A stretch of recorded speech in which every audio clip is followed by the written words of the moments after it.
Uh-oh, we're resting our voice again, aren't we? I'll talk. Okay, just nod, or do you know sign language? Have you learned ASL yet? Maybe. Good idea, wouldn't it now? Congratulations, that was a monster performance. Thank you very much. Thank you. Did you get nervous before you sing a song that big? Because it's like a lot of things could go wrong. That is true. Yeah, I get nervous. I think that that's natural. I think that if you were not nervous, it would not be natural. I just mean it's that big a song, you know? Yeah, no, I know what you mean. But I was very comfortable with the song. We made sure that it was in my range, and there was no note that I was worried about, because that's the worst thing when you're really worried about a certain note. But yeah, I got nervous, but I got over it.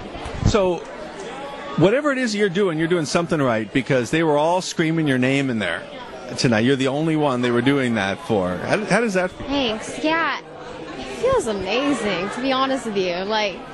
I don't know what I'm doing, but I'm so lucky to have my fans and just people that really care about me. And it's not just oh, she's really good.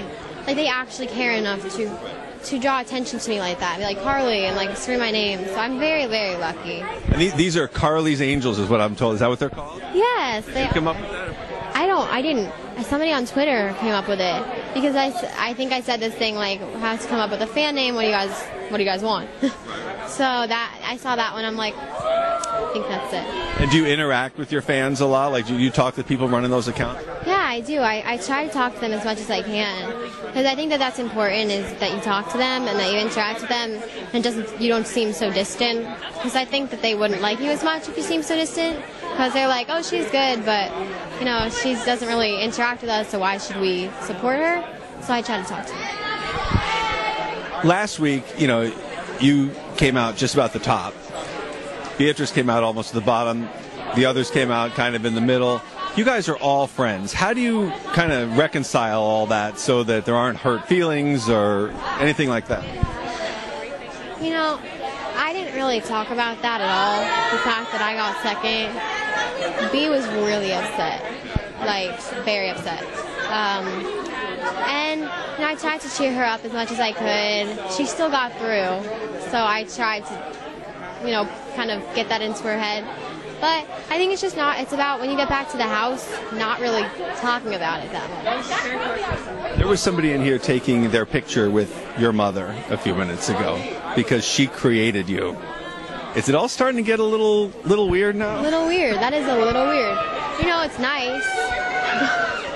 Are you getting weird people on Twitter or Facebook sending you weird messages? I have to change my number because somehow my number got out. So I'm getting tons of texts and calls every day saying, "Hi Carly, you're great." And it's nice. It's just I don't know you, so I have to change my number.